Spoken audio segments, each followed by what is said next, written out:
Hello everyone, this is Dan with a new video. It's been a really long time since I've made a video, and that's mostly due to technical issues that I've been having. First, I had the plug of my microphone get stuck in the jack, and I actually still haven't gotten it out, but I have switched to a USB microphone that is hopefully of better quality sound, or produces better quality sound anyway. And I also had my hard drive die, so obviously I got a new hard drive installed, but those technical issues needed to be dealt with before I could make any new videos, and I was kind of slow in dealing with them, so here we are. I'm finally getting around to making some new content.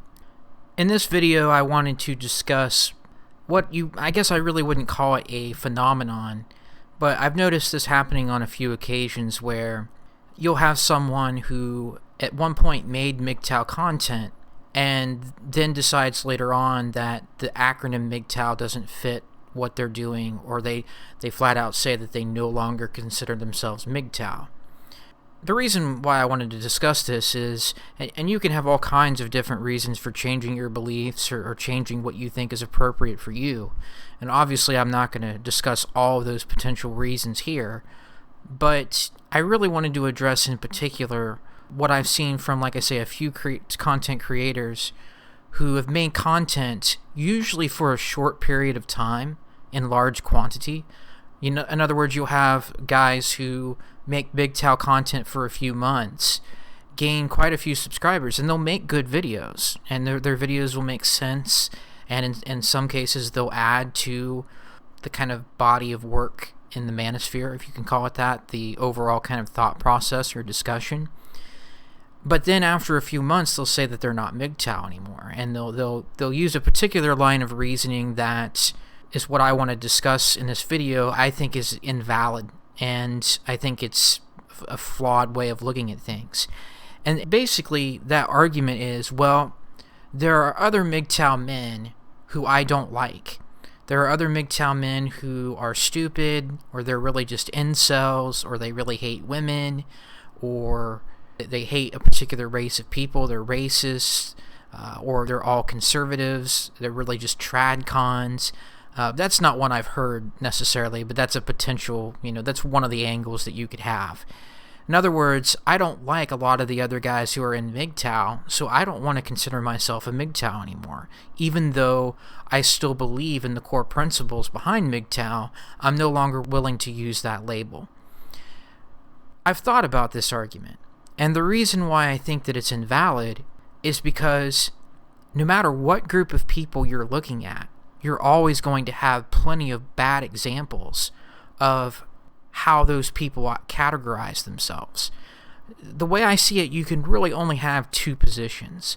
One position is to say that I'm not going to use any sort of label, even the MGTOW label or anything else in life. I'm not going to put myself in a particular category because that limits my individuality. It limits what I can call myself or not.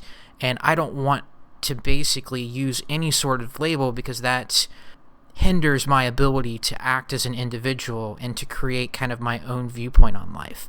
Now, I've heard some people use that kind of reasoning, and I think that's valid. I think that makes sense. It's logical. But you have to be willing to be consistent with that, which means no matter what label it is, you don't adopt it because it limits your creativity. It limits your individuality. I think Zers or Bass ZZF has said that in the past, and I respect that position. He says that he basically, and I'm not trying to essentially describe his whole position on this, but he said he doesn't really label himself as anything because he doesn't really like that. And I can respect that position. But if you are going to adopt any sort of label, if you're going to consider yourself part of any philosophy because you think that it exemplifies your beliefs, it exemplifies part of who you are and part of where you stand in life, you're always going to have people who are stupid that use the same kind of description or that fall into the same category, at least when it comes to particular issues, because people in general are stupid. And you can see this with a variety of other sort of categories or belief systems or philosophies or, just way of doing things in life. You can see this with a wide variety of different things, really from religion to science. And it may sound ironic that you can include both of those two things in this description, but it works. Or it's easy to see the fallacy as it could apply to those different things. In other words, you could say that, well, I was a Christian, but then I saw how all of these other Christians acted, and now I don't believe in God anymore. And you will occasionally see people say that, and it's just like, okay.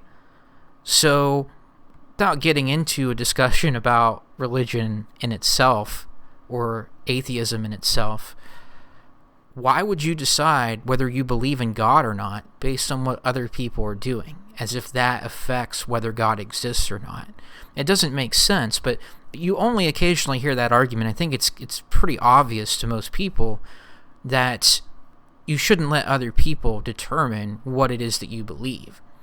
Now, you may decide to associate or not associate with certain people who also call themselves Christians or whatever group that you're in, whatever you believe in religiously, in terms of your religion. But so what? I mean, that doesn't change your overall view on things and what you believe in, or it shouldn't, because, yeah, you're always going to find bad Christians. You're always going to find bad people who are of all kinds of different descriptions. Now, with science, you see so many scientists today, especially the high-profile ones in the media, who are just basically politicians who make an argument to authority based on being professors, based on being scientists, but they don't actually use the scientific method in most of what they say. They just tell you that you have to believe in these certain policies, or you can F off. You're an idiot because you're not cooperating with the appeal to authority. These guys, they're not making conclusions based on observation, based on experimenting, based on the results that they get from those experiments. I'm not saying that no one in the scientific community does that at all. Obviously they do. But you have a lot of these high-profile scientists who will just, all they do is make an appeal to authority. So it would be like looking at all of that and saying, well, I don't believe in science anymore. The scientific method must not work because all these people who are claimed to be good scientists are just making political arguments. They're just making appeals to authority. So evidently science isn't a valid form of learning. That is the same argument that, as far as I can see, that's being made by saying, I see all these guys who call themselves MGTOW, and I don't want to be associated with that because clearly MGTOW must not be a good philosophy to have, because there are people who are supposed to exemplify this philosophy who act like crap and act like idiots. And again, the key to understanding why this is, why if you do this, you're never going to find a label that works for you. And that sounds negative. Again, you can choose to not, have labels, to eschew all labels.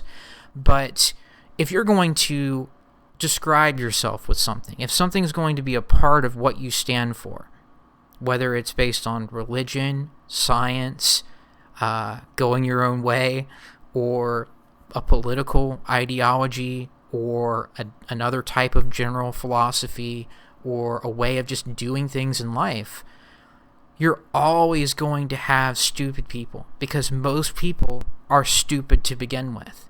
And people are going to get drawn to these ideas or these classifications or these categories of how you can describe yourself and what you can choose to identify with.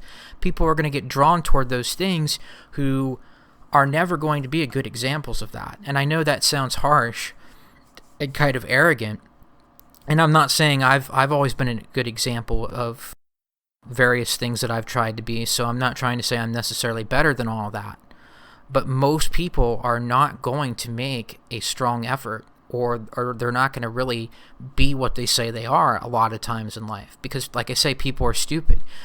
I remember Marcus from the Groundwork of the Metaphysics of MGTOW did a video, it's been a while ago now, about members of the Mensa group, people who have an IQ that's super high and are supposedly geniuses. And if you look at their comment boards and you look at the things that they've posted, most of them are freaking idiots. Most of them are stupid. They don't have, and it's not because they don't have the intellectual horsepower. Obviously they do, or they wouldn't have such a high IQ unless they cheated on their tests somehow. But you can see that even in a group of geniuses, most people are so out of touch with reality, and they're so caught up in intellectual jargon, and they're so caught up in making themselves look smart that they become idiots. And so if even a group of geniuses that you bring together and evaluate contains a lot of idiots, what does that say for every other group of people that you're going to look at? And again, my issue is, if you're not going to label yourself as anything, why are you making MGTOW videos to begin with? Why are you calling yourself that in the first place?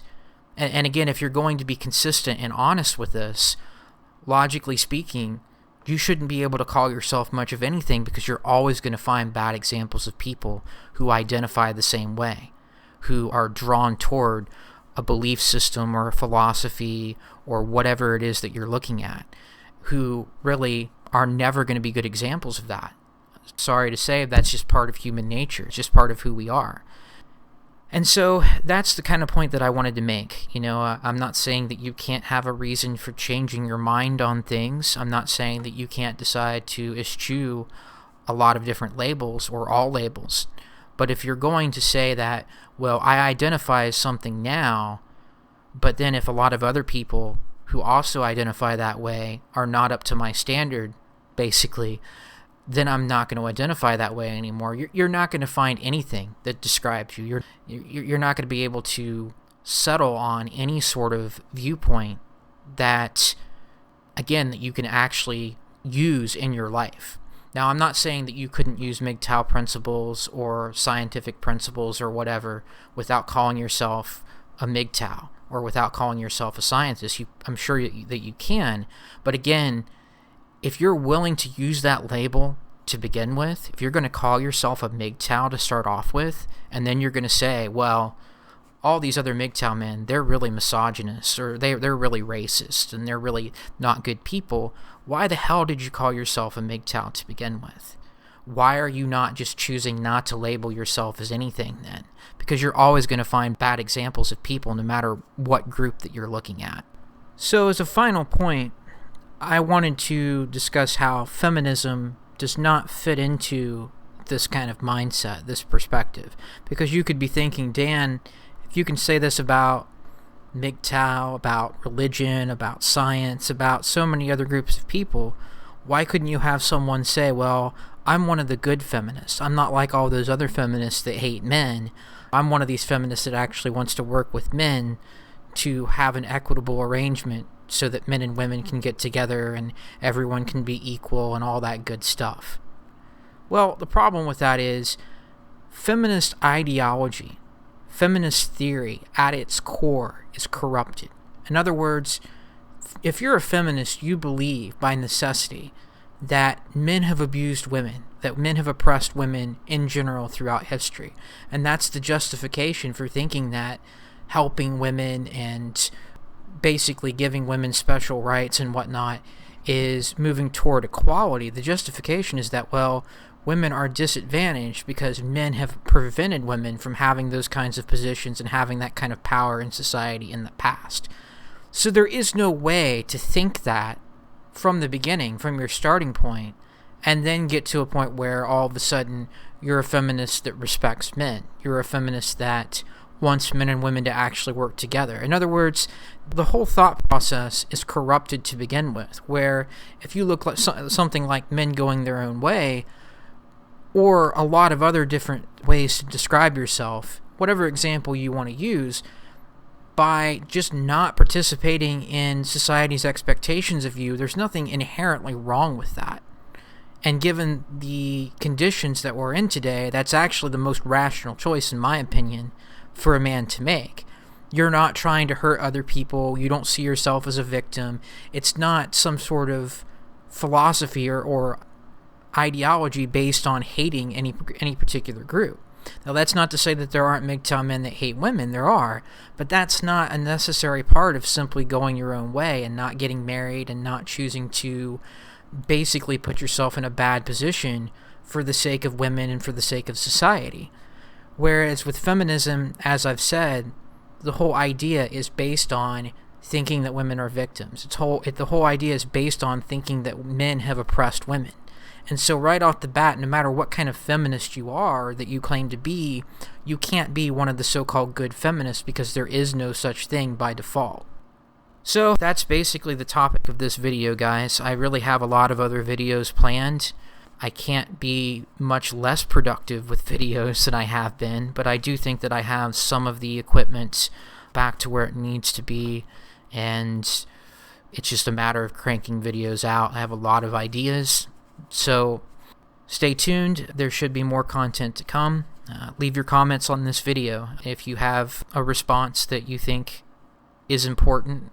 But I think really it's just a matter of guys who really weren't kind of going their own way to begin with, honestly. And I know that that's something that is not a judgment for me to make on anyone or really anybody else to make. But how is it that you're going your own way if you're allowing other people who are going their own way decide whether you're going to use the description of going your own way? If you're letting other people decide what it is that describes you, how are you really going your own way in the first place? Because really that's what MGTOW is. It's a matter of saying, I'm not going to get married, I'm not going to have kids, I'm not going to try to live to society's standards because society standards suck, especially for men. I'm going to decide for myself what I believe in and decide for myself what my path is going to be. I think that's what MGTOW is. So when you look at other men and say, oh no, I don't want to be that anymore, that is really contrary to the principles at hand, I think. So those are just my thoughts, guys. I think that, of course, you could have reasons for changing your mind on what you believe, but to say that, oh, I was MGTOW until I saw all these other guys and I decided I didn't want to be MGTOW anymore, I don't see that as a valid argument, guys. So that's my take on it. Hope to see you in the next video.